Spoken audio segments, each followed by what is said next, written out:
வணக்கம். இது viral video. Azeem see you, நான் உங்கள் அசீம். கள்ளக்குறிச்சி மாணவி மர்ம மரண வழக்கு இன்னைக்கு விசாரணைக்கு வருது. இந்த நேரத்தில் நம்ம வீடியோ பேசிட்டு இருக்க நேரத்தில் அந்த வழக்கு விசாரணைக்கு வந்திருக்கோம் அப்படிங்கிறது தெரியுது. அது என்ன நடந்துச்சு அப்படிங்கிற விவரம் கிடைத்ததுக்கு அப்புறம் உங்கள்கிட்ட பகிர்றேன். போன தடவை ஹியரிங்ல என்ன சொல்லியிருக்காங்கன்னாக்கா, அந்த அக்யூஸ்டுங்களுக்கு சம்மன் அனுப்பி அவங்கள வர சொல்றேன், நேரம் வந்ததுக்கு அப்புறம் நீங்க ரெண்டு பேரும் உங்க ஆர்குமெண்ட்டை வச்சுக்கோங்க அப்படின்னு சொல்லி ரெண்டு பேருக்கும் சொல்லியிருக்காங்க. அரசு தரப்புக்கும் சொல்லியிருக்காங்க, நம்ம பாப்பா மோகன் சாருக்கும் சொல்லியிருக்காங்க. ஸோ அதன்படி இன்னைக்கு அக்யூஸ்டுங்களுக்கு சம்மன் அனுப்பப்பட்டு அவங்க வரவழைக்கப்பட்டிருப்பாங்க அப்படின்னு நம்புறோம். அவங்க வரலன்னாக்கா அதுக்கு ஏதாவது காரணத்தை சொல்லி அவங்க வாய்தா வாங்குறதுக்கான வாய்ப்புகளும் இருக்கு, அதையும் மறுக்க முடியாது.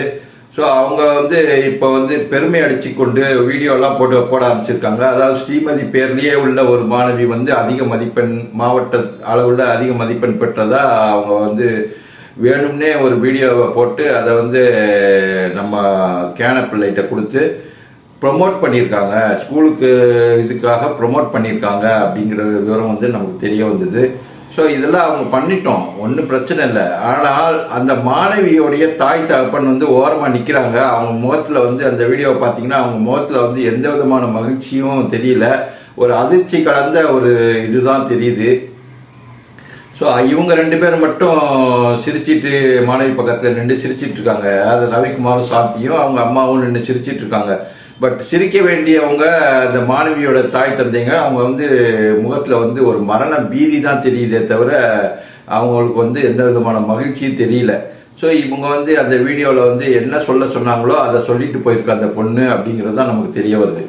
ஸோ இது ரிஹர்சல் பார்க்கப்பட்டு போடப்பட்ட ஒரு வீடியோ அப்படிங்கிறதுல எந்த விதமான ஒரு இதுவும் இல்லை.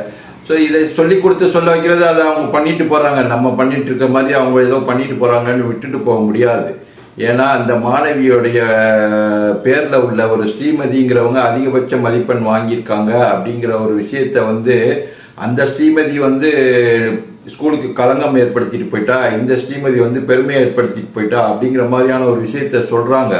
ஸோ அந்த ஸ்ரீமதி களங்கம் ஏற்படுத்தினா அப்படின்னு சொல்லப்படுற நம்ம செல்வியோடைய ஸ்ரீமதி என்ன களங்கம் ஏற்படுத்தினா அப்படிங்கிறத நமக்கு விளக்க வேண்டிய அவசியம் அவங்களுக்கு இருக்கு. ஸோ இந்த வழக்கு நிலுவையில் இருக்கும்போது இந்த மாதிரியான ஒரு விஷயம் பேசுறது அவங்க சொல்றது அந்த பெண் மேல உள்ள அது வெறுப்பின் காரணமா வந்த ஒரு விஷயமா தான் பார்க்கப்படுது.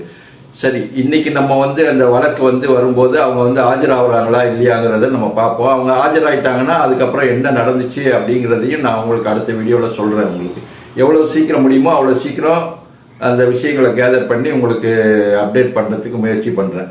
ஸோ இதுக்கிடையில நேற்று ஹைகோர்ட்ல சில தீர்ப்புகள் வந்தது. அதுல முக்கியமா ஒரு தீர்ப்புகள் மேல்முறையீட்டு வழக்கு தள்ளுபடி செய்யப்பட்டது அப்படின்னு ஒன்று. அது என்ன வழக்குன்னு பாத்தீங்கன்னா, சதீஷ்குமார் அப்படின்னு சென்னையை சேர்ந்த 25 வயசு பையன் ஒருத்தன். அவன் 2014 15 வயசு சிறுமி ஒருத்திய கூட்டிட்டு போய் திருத்தணி கோயில்ல வச்சு கல்யாணம் பண்ணியிருக்காங்க. ஸோ அவங்க ரெண்டு பேரும் லவ் பண்ணியிருக்காங்க, திருத்தணி கோயில்ல கல்யாணம் பண்ணியிருக்காங்க. அதுக்கப்புறமா கல்யாணத்துக்கு அப்புறமா ஒகேனக்கலுக்கு போய் கொஞ்ச நாள் தங்கி இருந்திருக்காங்க. அவங்க கணவன் மனைவியா வாழ்ந்திருக்காங்க அந்த ஒகேனக்கல்ல அப்படிங்கிற விஷயம் தெரிய வந்திருக்கு. அதுக்கப்புறம் அந்த பெற்றோர்கள் பொண்ணை காணாமே அப்படின்னு சொல்லிட்டு போலீஸ்ல புகார் கொடுக்க போக, போலீஸ் விசாரணை பண்ணும்போது இந்த பெண்ணை காணான்னு புகார் இது பரபரப்பா பேசிட்டு இருக்க நேரத்தில் அந்த சிறுமிக்கு அந்த விஷயம் தெரிஞ்சு சிறுமி நேரா போலீஸ்ல ஆஜராயிருக்காங்க.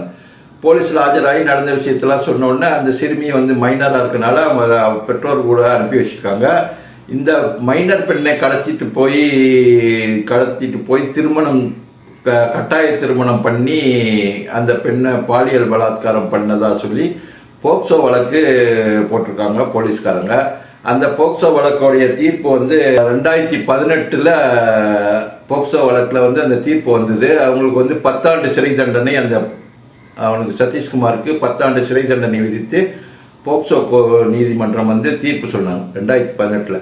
அந்த தீர்ப்பை எதிர்த்து மேல்முறையீடு பண்ணாங்க சதீஷ்குமார் தரப்புல. அவங்க என்ன சொல்லியிருக்காங்கன்னா, சிறுமியோடைய சம்மதத்தின் பேர்ல தான் இந்த உறவு நடந்திருக்கு, அவங்க 2 பேரும் லவ் பண்ணியிருக்காங்க ரொம்ப வருஷமா. அந்த பொண்ணு வந்து சம்மதிச்சு தான் இவனை கல்யாணம் பண்ணியிருக்கு. இவங்களோட சம்மதத்தின் பேர்ல தான், அந்த சிறுமியோட சம்மதத்தின் பேர்ல தான் பாலியல் உறவும் கொண்டிருக்காங்க அப்படின்னு சொல்லி வாதாடினாங்க.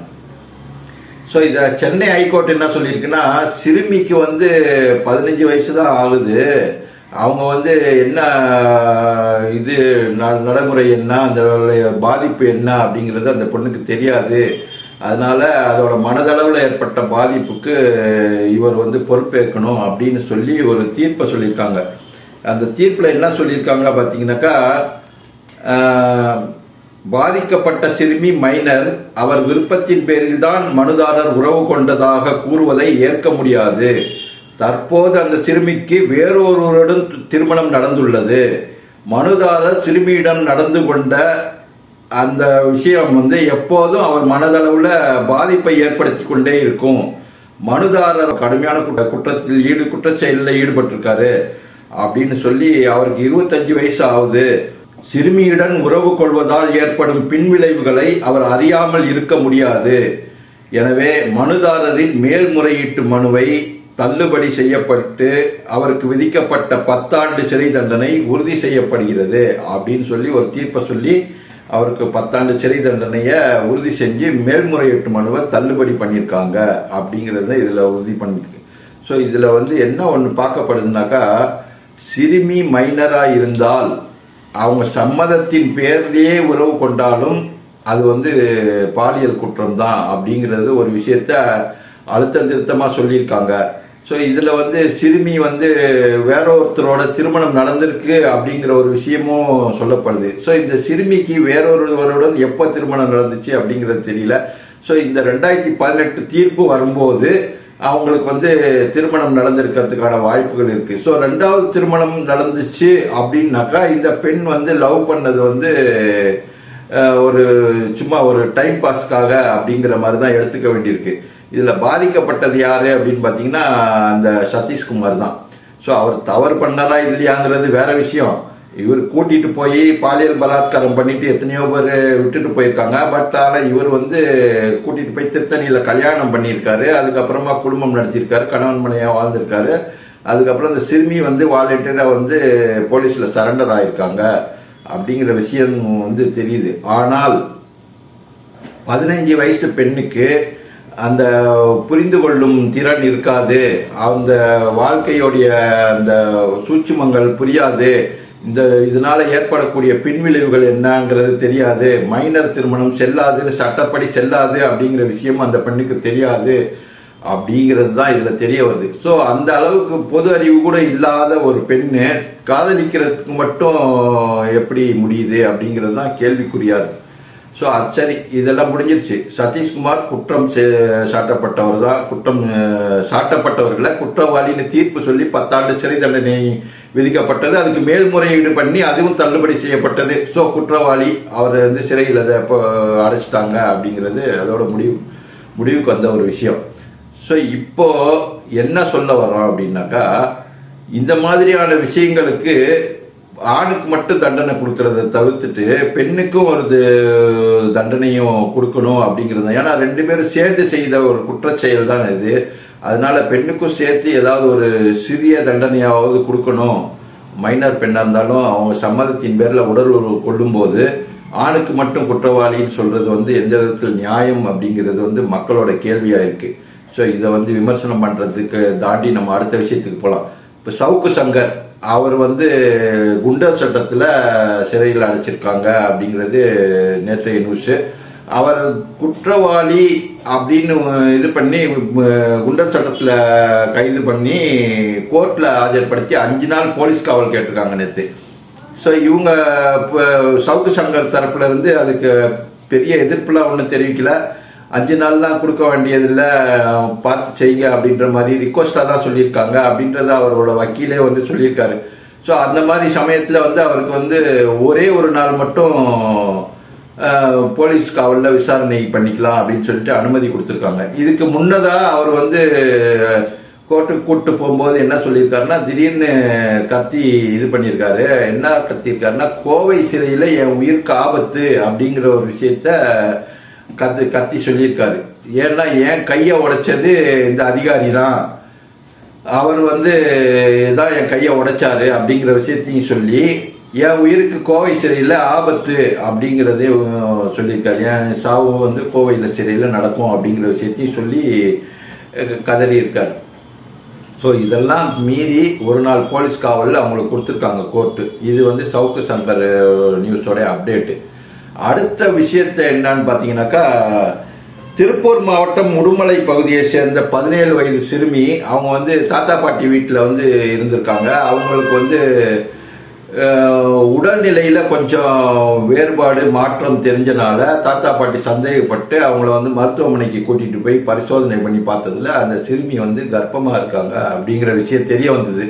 ஸோ என்னடா இது, 17 வயசு சிறுமி வீட்டில் இருக்கும்போது கல்யாணம் ஆகல கர்ப்பமா இருக்கான்னு சொல்றாங்களேன்ட்டு கூட்டிட்டு போய் உறவினர்கள்லாம் அவங்கள்ட்ட விசாரிச்சிருக்காங்க அந்த 17 வயசு சிறுமிகிட்ட. அப்போ அந்த சிறுமி சொன்ன அதிர்ச்சி தகவல் தான் பெரிய அதிர்வலையை ஏற்படுத்தியிருக்கு. என்னன்னு பார்த்தீங்கன்னாக்கா, 9 பேர் சேர்ந்து அந்த பெண்ணை பாலியல் பலாத்காரம், அதாவது பாலியல் தொல்லை கொடுத்து பாலியல் பலாத்காரமே பண்ணியிருக்காங்க அப்படின்னு. இதுல இன்னொரு அதிர்ச்சியான விஷயம் என்னன்னா, அதுல 3 பேர் 14, 15, 16 வயசு சிறுவர்கள் அப்படிங்கிறது தான் ரொம்ப மோசமான ஒரு இதை ஏற்படுத்தி இருக்கு இந்த வழக்குல. ஸோ இதுல சம்பந்தப்பட்ட எல்லாருமே 19ல இருந்து 22 வயசுக்குள்ள 6 பேரும், அதுக்கப்புறம் 14, 15, 16 வயசு உள்ள ஒரு 3 பேர் சேர்ந்து 9 பேர் சேர்ந்து அந்த சிறுமியை நாசமாக்கி அந்த சிறுமியை கர்ப்பமாக்கியிருக்காங்க. அந்த சிறுமி சொன்ன தகவலின் அடிப்படையில் போக்சோ வழக்கு பதிவு பண்ணி உடுமலை மகளிர் காவல் அனைத்து நிலையத்தில் புகார் பண்ணாங்க. அவங்க காவல் நிலையத்தில் புகாரை பதிவு பண்ணிட்டு போக்சோ வழக்கில் அந்த 9 பேரை கைது பண்ணியிருக்காங்க. அந்த 9 பேர்ல 3 பேர் 14, 15, 16 வயசு சிறுவர்கள் சொன்னது இல்லையா, அவங்களை தவிர்த்து மீதி பேர் யார் யாருன்னு பார்த்தீங்கன்னா, ஜெய் காளீஸ்வரன் அப்படிங்கிற 19 வயசு பையன் ஒன்று, மதன்குமார் அப்படிங்கிற 19 வயசு பையன், பரணி குமார் அப்படிங்கிற 21 வயசு பையன், பிரகாஷ் அப்படிங்கிற 24 வயசு பையன், நந்தகுமார் அப்படிங்கிற 19 வயசு பையன், பவா பாரதி அப்படிங்கிற 22 வயசு பையன், அப்புறம் இந்த 14, 15, 16 வயசுல ஒரு 3 பசங்க. இவங்க எல்லாம் சேர்ந்துதான் அந்த பெண்ணை நாசமாக்கி அந்த பெண்ணை கர்ப்பமாக்கியிருக்காங்க அப்படின்றதுல இவங்க எல்லாத்தையுமே போக்சோ வழக்குல கைது பண்ணி சிறையில் அடைச்சிருக்காங்க அப்படிங்கிறது இன்னொரு தகவல். ஸோ இப்போ இருக்கிற தகவல்கள் அடிப்படையில் இந்த மாதிரி 16, 17 வயசு 14ல இருந்து 16 வயசுக்குள்ள 3 பசங்க பாலியல் விஷயத்துல ஈடுபடுறாங்க அப்படிங்கிறது எதை நோக்கி போயிட்டு இருக்கு இந்த சமுதாயம் அப்படிங்கிறது ரொம்ப கவலைப்படும் விஷயமா இருக்கு. ஸோ 17 வயசுல இருந்து குழந்தைகள் வீணா போயிட்டு இருக்காங்க அப்படிங்கறதான் பார்க்க வேண்டியிருக்கு.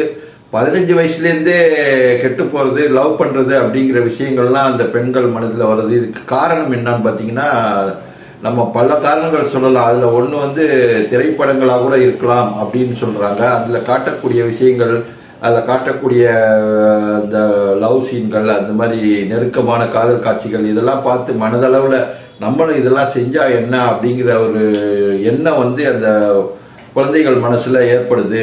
அதே மாதிரி தாய் தந்தையரை மரியாதை இல்லாம பேசுற விஷயங்களும் படத்துல சமீப காலமா நிறைய வந்துட்டு இருக்கு. அந்த மாதிரி விஷயங்கள்னால இப்போ இருக்கக்கூடிய நியூ ஜெனரேஷன் இருக்காங்கல்ல, அவங்களும் தாய் தந்தையர் மரியாதை இல்லாம பேசுறாங்க. படத்துல அவன் பேசுறத வச்சு நம்மளும் இதுல பேசுறாங்க அப்படின்னு சொல்லிட்டு அவங்களுடைய ஆட்டிடியூடு மாறி இருக்கு அப்படின்றது இந்த சமுதாய சீர்கேடு எந்த அளவு பாதிப்பை ஏற்படுத்தும் அப்படிங்கிறது ரொம்ப கவலை அளிக்கும் ஒரு விஷயமா இருந்துட்டு இருக்கு.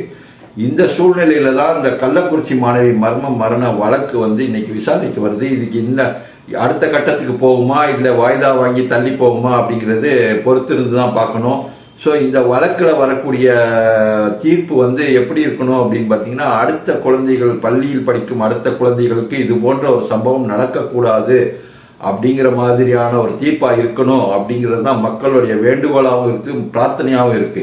ஸோ அதுக்காக நம்ம வேண்டிக்குவோம். பாப்பா மோகன் சார் அவர்கள் இந்த வழக்குல நல்ல தீர்ப்பு வாங்கி தருவாங்க அப்படிங்கிற நம்பிக்கையோட இந்த வீடியோவை நான் முடிச்சுக்கிறேன்.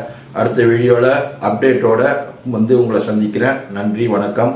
உங்களுடைய கமெண்ட்ஸ்களை கமெண்ட் செக்ஷன்ல சொல்லுங்க. அடுத்த வீடியோல பார்ப்போம்.